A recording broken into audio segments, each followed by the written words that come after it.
So is this cartoonist saying that the military should not focus on getting qualified recruits? And that having a specific skin color or gender automatically means that you can do the job? Sorry, no. This cartoon is just patently false. There are people who want to kill you out in the field. You want someone beside you who is qualified, just like doctors and pilots. Well, since there's no patriarchy as Mr. Pett describes it, we can ignore this cartoon. Either way, your body ends where another body begins. Even Jane Roe has pointed out that abortion is murder, and at least half of all abortions are mothers killing their daughters. That is the real war on women. Mr. Roll is technically right, but for all the wrong reasons. America and the West should condemn Israel when warranted. However, when someone takes over the university to defend October 6th, and they did that, these people need to be condemned. I know that the following is a radical concept for some people, but you can condemn both sides during a war.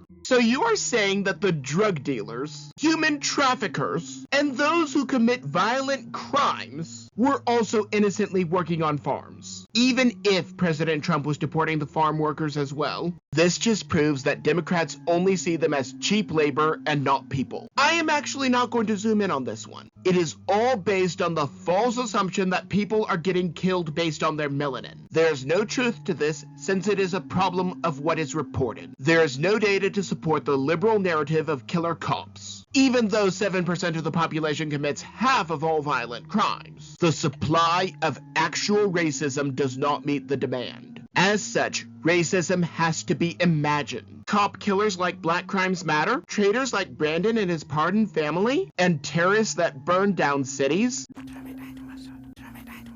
Oh wait, you are talking about the mostly peaceful protest of January 6th, where they were let in and at least one got a tour. And no one who committed a violent crime on that day was pardoned. Unlike the people on death row whom Brandon set free. RFK is spreading diseases? That is news to me. Then there's the disease of misinformation. Like those thousands of fake doctors who signed a letter, all engineered by Bill Gates and George Soros, as opposed to RFK who is just asking questions. But under Operation Mockingbird, you are not allowed to question the official narrative. Let me break Mr. Bowling's gibberish down a bit. We survived Obama and Brandon. I am sure that liberals can survive President Trump. Notice that Mr. Bowling is not drawing MS-13 or Tren de Aragua, as in the drug dealers, human traffickers, and those who committed violent crimes, who are the ones being deported. Well, since all of the predictions of global cooling, global warming, climate change, have failed over and over again, we can ignore their new predictions. Those who committed violent crimes that day were not pardoned. Get your facts straight. And I love how Mr. Bowling just believes that the people who are let in are now going off on violent rampages, while ignoring the drug dealers, human traffickers, and those who committed violent crimes who came here illegally, while also ignoring all of those on death row whom Brandon set free. That must be the height of political ignorance. Mr. Bowling just loves his gibberish. He was warning about artificial ingredients for years. Then, all of a sudden, red dye was found to be a carcinogen. What are the odds? But remember,